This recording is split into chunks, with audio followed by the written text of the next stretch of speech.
Yet again, Tessa proves that not only is she completely adorable, but she has the ability to become a ruthless, brutal badass.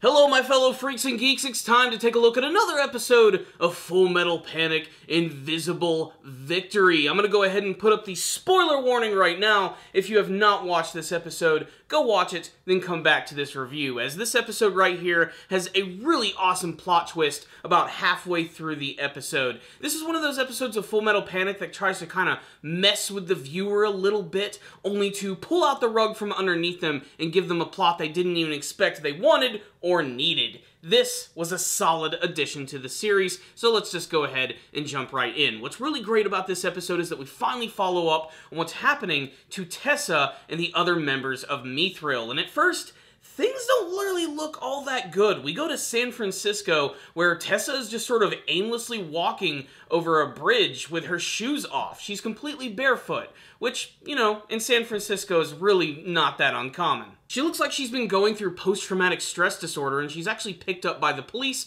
who bring her to a hospital where she meets a psychiatrist who can tell that this woman has been through all sorts of shit. According to Tessa, who ends up reluctantly speaking up, she claims that basically there was a mutiny on the Day Danon, and she was kicked off the ship, and they just sort of dropped her off in San Francisco.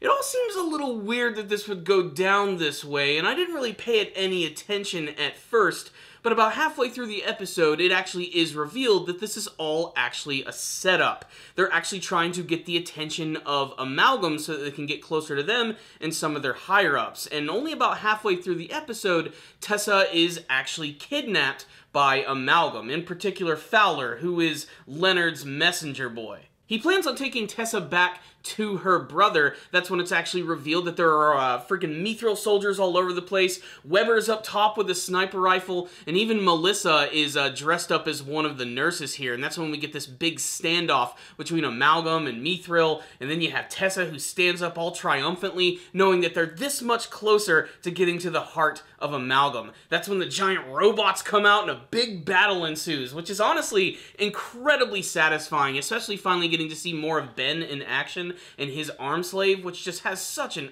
awesome, sleek design with the horns and the black color scheme and the two swords. And I love the way they come up with this plan to destroy this giant robot, where they fire this missile from the ocean, and then Ben gets in the sunlight so that he can't actually see this missile coming, and right as it's about to hit him, he jumps up in the air, it slams into this other robot, which just gets completely obliterated. It was honestly one of the cooler action scenes that I've seen from this season, and that's just one of many awesome scenes from this season, which is what I'm trying to say is, wow, Full Metal Panic: Invisible Victory, so far you are turning it into my favorite season of the entire series. The cherry on top of this sundae, however, has got to be the scene where Tessa actually tells off Fowler. Fowler actually does manage to escape in a car, but he ends up calling Tessa on the phone. She picks it up, and basically she just tells him to fuck off. She tells him that she's tired of his wannabe piece of shit attitude, and she hates people like him, and that basically you can tell the same thing to your boss. And seeing the reaction from all of the other members of Mithril is exactly the reaction that I had. This sweet, innocent young girl with just this sailor mouth is awesome. However, the episode also manages to follow up on Sosuke and even on Kaname as well. Apparently, Kaname is just hanging out at Leonard's base in Mexico and just sort of living her life, eating food, and continuously biting her tongue towards Leonard, so to speak. She still hates his guts with an extreme passion, although Leonard is sort of confident that eventually she will manage to fall in love with him. However, that's not the case, as Kaname makes that clear. She squirts ketchup all over her omelet rice. She only has eyes for Sosuke, and for omelet rice. In the final scene of the episode, which is a real shocker, we finally get to see that Sosuke Segura has survived from his battle with Kurama, except that he's actually been out for the better part of 56 days. So when you really put it into perspective, Kaname has basically been separated from Sosuke for nearly 6 months at this point, which is really friggin' shocking. It's amazing how much time has actually passed here, and Sosuke is still struggling from his injuries, he's still incredibly weak, and Lemon isn't just going to let him go.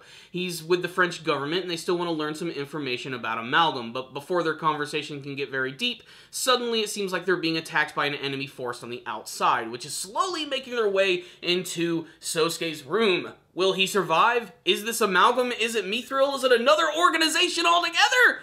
We're just gonna have to wait and find out, and I can't wait to see in the next episode. So, what's the rundown on this episode of Full Metal Panic: Invisible Victory? This entire episode hinged on that plot twist halfway through, where we realized that Tessa was actually acting the entire time, and how this was an amazing way to bait in Amalgam. It was a really great twist for the episode, and I just loved how incredibly badass and confident she was in this episode. She's actually gotten so much development since the beginning of the series, and I think this season right here is just demonstrating how no-nonsense she is towards her organization at this point. She truly has become the leader of Mithril, and I absolutely love it. That she still manages to still keep her original personality of frankly just being the most adorable freaking character in the world. I also love that this episode also gave us some pretty solid action. I love a good mecha battle, and this episode certainly had a unique one, which was very thrilling and fast-paced. I love the setting of being in that massive shipyard, and that giant torpedo moment just